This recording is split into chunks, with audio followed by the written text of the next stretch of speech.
Welcome to new TV Telugu. Sabarimala యాత్రలో భాగంగా తమిళనాడులోని పళని సుబ్రహ్మణ్య స్వామి దర్శనానికి వెళ్లిన ఓ తెలుగు భక్తుడిపై దాడి ఉద్రిక్తతకు దారితీసింది.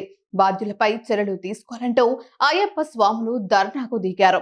ఆంధ్రప్రదేశ్ కు చెందిన అయ్యప్ప స్వాముల బృందం శబరిమల దర్శనానికి వెళుతున్నది. ఈ క్రమంలో మార్గమధ్యంలో పళనిలోని సుబ్రహ్మణ్య స్వామి ఆలయానికి చేరుకున్నారు. ఓ భక్తుడు సమీప దుకాణంలో వాటర్ బాటిల్, కూల్ డ్రింక్స్ కొనుగోలు చేయడానికి వెళ్లారు. అయితే ఎంఆర్పి రూ. 30 ఉండగా దుకాణదారుడు రూ. 40 డిమాండ్ చేశాడు. అదేంటని నిలదీయగా తమిళంలో తిట్టడం మొదలుపెట్టాడు. గాజు సీసాతో అయ్యప్ప భక్తుడిపై దాడి చేశాడు. దీంతో బాధితుడి తలకు తీవ్ర గాయమైంది.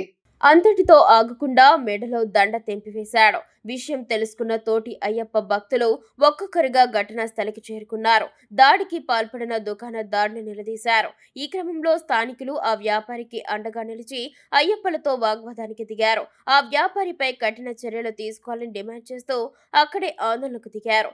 ఎవరూ స్పందించకపోవడంతో రోడ్డుపై బైఠాయించారు. దీంతో ఘటనా స్థలానికి చేరుకున్న పోలీసులు ఇరు వర్గాలకు సర్ది చెప్పే ప్రయత్నం చేశారు. అయినా తెలుగు భక్తులు వెనక్కి తగ్గకపోవడంతో చెదరగొట్టేందుకు యత్నించారు. అయితే క్రమంగా అయ్యప్పల సంఖ్య పెరిగిపోతూ ఉండడంతో నచ్చజెప్పి అక్కడి నుంచి పంపించారు.